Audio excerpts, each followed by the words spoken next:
हम application of dimensional analysis discuss कर रहे हैं, जिसमें हमने फर्स्ट एप्लीकेशन जो डायमेंशनल एनालिसिस का है वो हम डिस्कस कर चुके हैं। वो एप्लीकेशन था हमारा to find dimensional consistency of a given equation, कि कोई भी गिवन इक्वेशन करेक्ट है या नहीं है, वो हम डायमेंशनल एनालिसिस के हेल्प से बताते थे। ठीक है, अब हम सेकंड एप्लीकेशन डिस्कस करेंगे, to convert one system of unit into another system of unit. एक सिस्टम ऑफ यूनिट को दूसरे सिस्टम ऑफ यूनिट में डायमेंशनल एनालिसिस के हेल्प से हम कैसे कन्वर्ट करेंगे वो हम यहाँ पे डिस्कस कर रहे हैं। ठीक है, इसके लिए हम यहाँ पर एक एग्जांपल डिस्कस करेंगे। एग्जांपल की हेल्प से इस कॉन्सेप्ट को, इस एप्लीकेशन को हम यहाँ पर डिस्कस करेंगे। ठीक है, our example is to convert 1 newton into dyne. हमारा क्वेश्चन है कि 1 न्यूटन को हमको डाइन में कन्वर्ट करना है। अब हमको पता है कि जो न्यूटन होती है वो न्यूटन किसकी यूनिट है? फोर्स की। ठीक है, तो फोर्स की जो एसआई या एमकेएस यूनिट होती है वो न्यूटन होती है, और फोर्स की जो सीजीएस यूनिट होती है वो डाइन होती है। ठीक है, इसका मतलब ओवरऑल हमको जो एसआई यूनिट है उसको कन्वर्ट करना हमको सीजीएस यूनिट में। किसमें? एसआई यूनिट को सीजीएस यूनिट में हमको कन्वर्ट करना है। ठीक है, तो इसके लिए हमने सपोज किया कि let 1 newton is equal to x dyne, कि सपोज 1 न्यूटन में एक्स डाइन है। कितने डाइन है? एक्स डाइन में। हमको ये बताना है कि 1 न्यूटन में कितने डाइन होते हैं। हमने सपोज किया कि सपोज 1 न्यूटन में एक्स डाइन है। ठीक है, अब 1 इंटू, अब हम यहाँ पर न्यूटन को ब्रेक करके लिख सकते हैं, इसकी यूनिट लिख सकते हैं। न्यूटन को जब हम ब्रेक करके लिखेंगे तो न्यूटन को हम kilogram into metre per second square लिख सकते हैं। तो newton can be written as kilogram into metre per second square. ठीक है, is equal to x. Dyne हमारी सीजीएस यूनिट है, तो सीजीएस यूनिट में किलोग्राम की जगह क्या आएगा? सीजीएस यूनिट में किलोग्राम की जगह क्या आएगा? ग्राम आएगा। मीटर की जगह सीजीएस में क्या आता है? सेंटीमीटर आता है, और सेकंड की जगह सेकंड ही यहाँ पर आता है। ठीक है, क्योंकि टाइम की जो एसआई यूनिट होती है वो सेकंड ही होती है। ठीक है, मास की एसआई यूनिट ग्राम होती है, और मास की जो सीजीएस यूनिट ग्राम होती है, और लेंथ की जो सीजीएस यूनिट सेंटीमीटर होती है, और टाइम की जो सेकंड ही होती है एसआई और सीजीएस दोनों में। तो यहाँ से सेकंड स्क्वायर कट हो जाएगा। ठीक है, और यहाँ पर अगर हम एक्स इज इक्वल टू करेंगे तो kilogram into metre divide by gram into centimetre हमको यहाँ पर मिलेगा। किलोग्राम को हम ग्राम में कन्वर्ट करेंगे तो 1000 ग्राम हो जाएगा। ठीक है, डिवाइड बाय ग्राम, और मीटर को सेंटीमीटर में कन्वर्ट करेंगे तो 100 सेंटीमीटर हो जाएगा, डिवाइड बाय सेंटीमीटर। ग्राम से ग्राम कट हो गया, सेंटीमीटर से सेंटीमीटर कट हो गया। तो यहाँ से जो x की वैल्यू आएगी, x इज इक्वल टू 10⁵।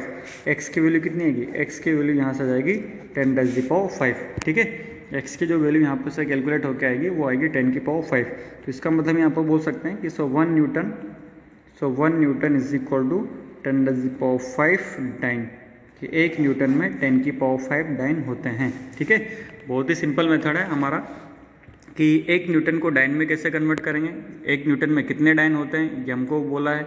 तो हमने सपोज किया कि सपोज 1 न्यूटन में एक्स डाइन है। कितने डाइन है? एक्स डाइन है। ठीक है, न्यूटन को हमने ब्रेक किया तो न्यूटन को हम kilogram into metre per second square लिख सकते हैं, is equal to x. Dyne को अगर हम ब्रेक करेंगे तो किलोग्राम की जगह ग्राम, मीटर की जगह सेंटीमीटर, सेकंड स्क्वायर की जगह सेकंड स्क्वायर। ठीक है, एक्स की वैल्यू हम यहाँ पे निकालेंगे तो इस तरह से आएगा, और किलोग्राम को मैं ग्राम में कन्वर्ट करूँगा तो 1000 ग्राम। क्यों कन्वर्ट कर रहे हैं? क्योंकि हमको ये ग्राम को कट करना है, सेंटीमीटर को भी हमको कट करना है। ठीक है, तो मीटर को सेंटीमीटर में कन्वर्ट करूँगा तो 100 सेंटीमीटर डिवाइड बाई सेंटीमीटर, ये कट हो गया। तो एक्स की वैल्यू 10⁵ आती है। So 1 newton equal to 10⁵ dine.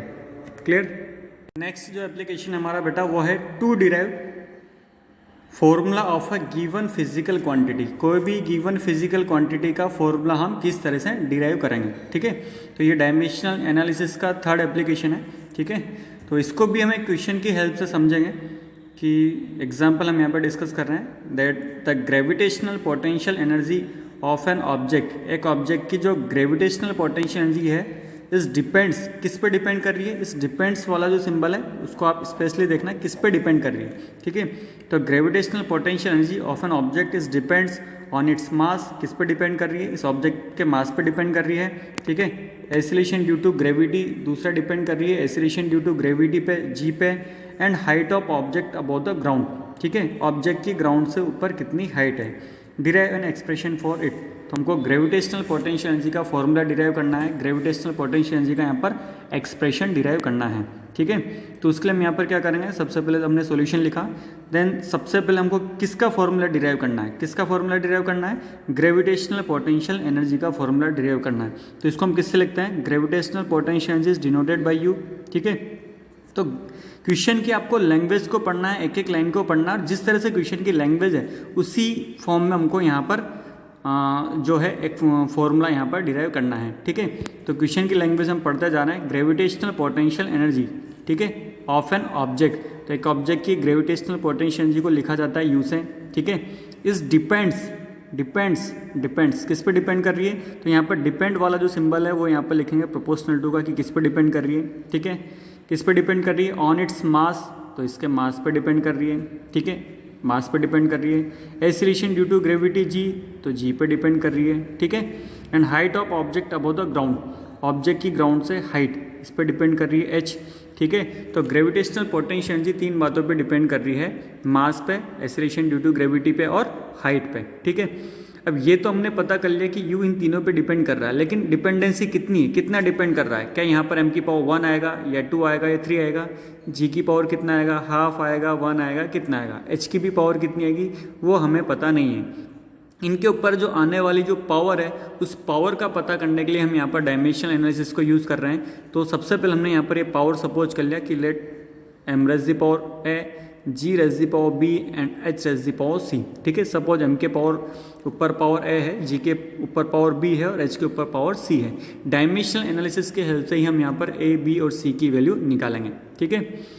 अब इस प्रोपोर्शनल टू का साइन रिमूव किया, फिजिक्स में जब भी प्रोपोर्शनल टू का साइन रिमूव करते हैं तो एक कांस्टेंट आता है। तो प्रोपोर्शनल टू का साइन रिमूव करने के बाद यहाँ पर कांस्टेंट आया के, तो k is equal to m की पावर a, g की पावर b और h की power c। Let this is equation number 1, suppose ये है इक्वेशन नंबर 1, ठीक है, क्लियर हुआ।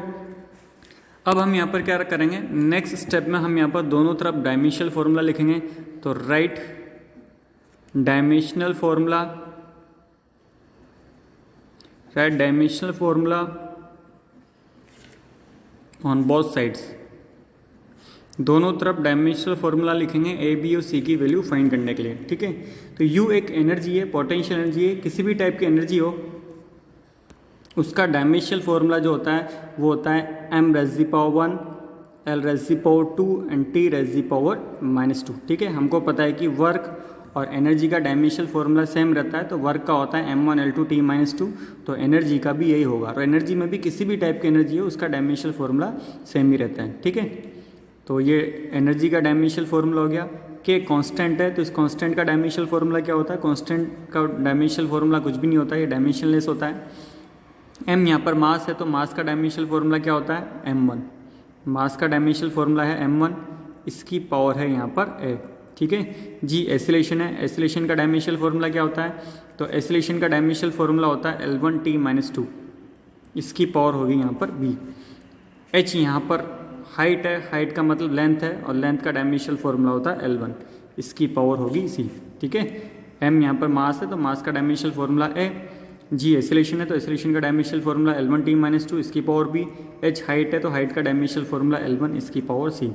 तो हमने इसको आगे फर्दर किया, m1 l2 t -2, इसको सोल्व करेंगे हम। तो यहाँ पर ये पावर मल्टीप्लाई हो जाएगी तो m की पावर आ जाएगी a, इधर पावर मल्टीप्लाई हो जाएगा तो l की पावर b और t की पावर -2b, इधर पावर मल्टीप्लाई हो जाएगी तो l की पावर आ जाएगी c, ठीक है। पावर यहाँ पर मल्टीप्लाई होगी तो m की पावर है, l की पावर b और t की पावर -2b और l की पावर c, और ये हो जाएगा m1 l2 t -2 is equal to, अब m की पावर देखो, m की पावर यहाँ पर कितना आएगा a, l की पावर देखो, l की पावर कितना आएगा यहाँ पर, l की पावर यहाँ पर b है और l की पावर यहाँ पर c है, l की पावर b है और l की पावर c है। तो जो मल्टीप्लिकेशन में पावर हमारी ऐड होती है तो l की पावर हो जाएगी b प्लस सी, ठीक है। l की पावर क्या हो जाएगी b प्लस सी।